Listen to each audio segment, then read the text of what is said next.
Sebenarnya gue tuh bukan orang yang suka nonton series karena mesti panjang gitu kan menghabiskan waktu. Tapi ini tuh bener-bener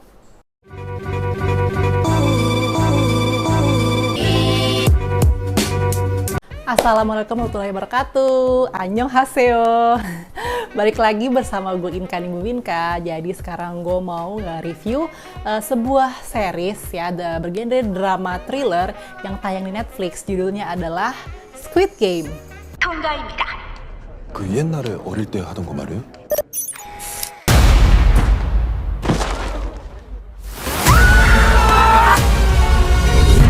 Merupakan series Korea yang terdiri dari 9 episode dan lagi jadi trending nomor 1 di Netflix Indonesia. Disutradarai oleh Hwang Dong-hyuk. Untuk jajaran cast-nya, gue jujur, gue susah nyebutin nama-namanya. Yang paling gue hafal di sini ada cameo-nya ini adalah si Gong Yoo gitu ya. Sebenarnya kayak cuma sebentar tapi sangat memorable gitu. Karakter lainnya yang gue inget namanya cuma si Gi-hun, tokoh utamanya, sama Ali Abdul yang orang Pakistan, yang lainnya gue lupa.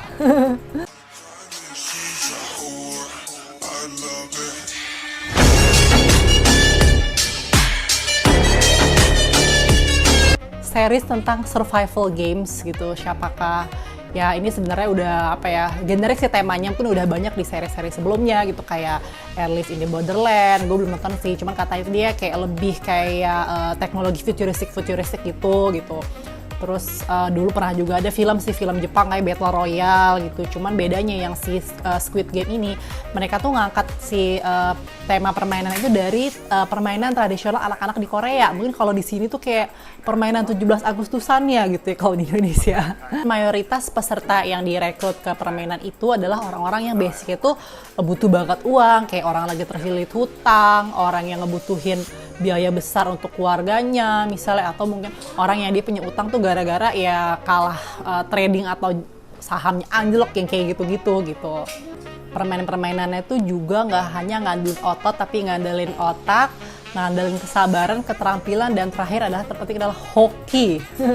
Pertama yang gue suka dari series ini, jadi nggak cuma tentang survival game doang, cuman juga ada elemen-elemen dramanya itu juga. Ini mungkin ya khas Korea ya, emang juara itu Korea tuh kalau udah bikin ngaduk-ngaduk emosi gitu ya. Dramanya dapet, tegangnya dapet, terus bahkan ada beberapa kayak naskah tuh karakter-karakternya bisa bikin gue ketawa terpingkal-pingkal gitu, entah saking bodohnya, saking ngeselinnya gitu. Gue juga suka di sini karakter development-nya tuh bener-bener bagus banget, karakterisasinya dalam tiap-tiap orangnya tuh kayak punya apa ya, backstory-nya juga jelas gitu. Dia tuh kenapa dia bisa kayak gini, bernasib seperti itu. Si Gi-hunnya ini, dia adalah awalnya kita bakalan kesel gitu sama dia, sifatnya yang orangnya sangat ceroboh, orangnya suka judi sampai merugikan keluarganya. Tapi di balik itu dia seorang bapak yang sayang banget sama anaknya, sama ibunya. Karena series ini tuh juga lo kayak nggak harus berpikir keras gitu, lo kayak nikmatin aja, lo yang penting nonton, pahamin. Lo tuh udah bisa merasakan, ih gila seru ya gitu. Kayak gue nonton sama suami gue baru nonton tuh pas di episode ke-6, tapi dia langsung yang gila, wah gila seru banget tuh, ayo dong ulang lagi dari pertama gitu. Bener, gue kemarin tuh nyelesain, gue tuh jarang banget ya suka langsung kayak binge watching gitu ya berturut-turut. Ini gue 24 jam lebih lah gitu gue bisa nyelesain 9 episode. Kayak saking bikin penasaran dan kayak belum kelar tuh kayak aduh, kayak ada sesuatu yang pengen gue kelarin gitu. Ada juga plot twist itu yang kalau lo perhatiin secara detail itu tuh kayak sebenarnya tuh udah ada hint-hintnya gitu loh, tapi pas terakhir gue sama sekali gak ngeh gitu nih si karakter Anu yang ternyata adalah seorang tapi ada satu plot twist yang ketebak bagi gue tentang si frontman-nya. Di balik kengerian permainannya gitu kan, aksinya dan darah segala macam itu, ini tuh ada pesan yang sangat dalam sih. Gue ngerasa ada kayak pesan moralnya, bagaimana keserakahan manusia gitu loh, demi duit dia akan melakukan berbagai macam cara. Ada sisi heartwarmingnya juga. Karakter ibunya si Sang-woo ini tuh bener-bener ya Allah gitu, kayak ibu-ibu yang bener-bener ya gimana pun seorang ibu gitu ya, dia tuh bakal sayang banget sama anaknya, kasih ibu tiada tara. Itu gila sih, maksudnya bisa banget itu loh. Korea tuh bikin apa ya, dramanya tuh kayak nggak harus termehek-mehek, ngomongannya simple, nggak harus nangis-nangis, tapi bisa bikin hati lo meleleh gitu. Paling ketara banget sih ya itu adalah hindarilah hutang kalau hidup lo mau tenang. Ini buat visualnya tuh gila bagus banget sih, production design-nya tuh niat banget, detail-detailnya semua setnya, bahkan jadi katanya sih ya saudaranya ini tuh sangat meminimalisasi penggunaan CGI, jadi dia mau tuh buat seril mungkin, jadi dibikin bener setnya semegah itu gitu, si baraknya yang seharusnya kan kayak buat militer-militer gitu ya, cuman dibikin kayak sedemikian megah kayak barak versi VIP gitu ya, warna-warnanya yang kontras gitu, kayak terasa imut-imut, di permainannya lucu, ada patung anak kecil dengan warna dominan pink, kuning muda, baby blue apa, cuman di balik itu ada ya itulah bercampur darah segala, jadi sangat kontras gitu. Tapi menarik. Bahkan dari peserta awal itu kan ada sekitar 430-an kalau nggak salah. Itu katanya bener-bener si ekstrasnya ya, pemain figurnya tuh bener-bener jumlahnya sama. Jadi pengen dibikin seril mungkin. Ini kalau untuk acting para pemain itu kayak semuanya bagus, kayak nggak ada yang gagal gitu loh. Semua itu bisa pas, menjiwai, ya terutama yang paling menyentuh hati gue sih ya Gi-hun lah ya, dia yang udah juara. Scoring musik itu juga kayak sederhana tapi berhasil membuat kayak tensinya jadi tegang. Terus bahkan ada, nggak tau ya, gue ada sedikit beberapa scoring musik itu kayak lagu Jawa gitu, mungkin ada yang notice nggak? Sama ada di kala ketegangan, tiba-tiba dibikin pakai musik jazznya Frank Sinatra, Fly Me to the Moon, bisa ya mix feeling gitulah. Yang gue kurang suka dari series ini sebenarnya nggak gitu banyak ya, cuman gue ngerasanya untuk episode 2 aja ini kan episodenya satunya kan lumayan bikin shock gitu ya. Nah gue mengharap ada sesuatu di episode 2 aja, gue menantikan sesuatu, ternyata memang dibikin tensinya agak turun nih gitu, yang kayak lebih drama. Nah mungkin ada sebagian orang yang agak bosen nih di episode 2 gitu, cuman itu sebenarnya kayak intinya lo abis lari-lari capek gitu, lo dibikin shock, tiba-tiba lo kayak oke, cooling down dulu, siap untuk ke arena ronde yang berikutnya.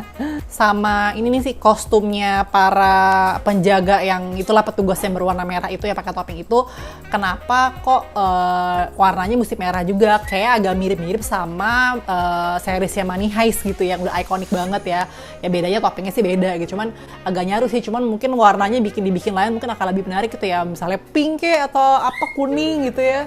Kalau memorable scene versi gue yang paling paling berkesan banget sih pas game tarik tambang itu tuh, kayak antara seru, tegang, stres, tapi skor dari gue 8,7 ya per 10, kayak so far untuk ukuran series sih ini kayak terbaik gitu ya, dibandingin yang sebelum-sebelumnya kayak ya udah gitu. Ini gue udah bener menikmati gitu dari 1 sampai 9. Sekarang gue mau spoiler talk bagi teman-teman yang belum nonton dan gak mau kena spoiler, stop sampai sini. Tapi kalau yang udah nonton atau nggak masalah kena spoiler, silahkan lanjutin ya.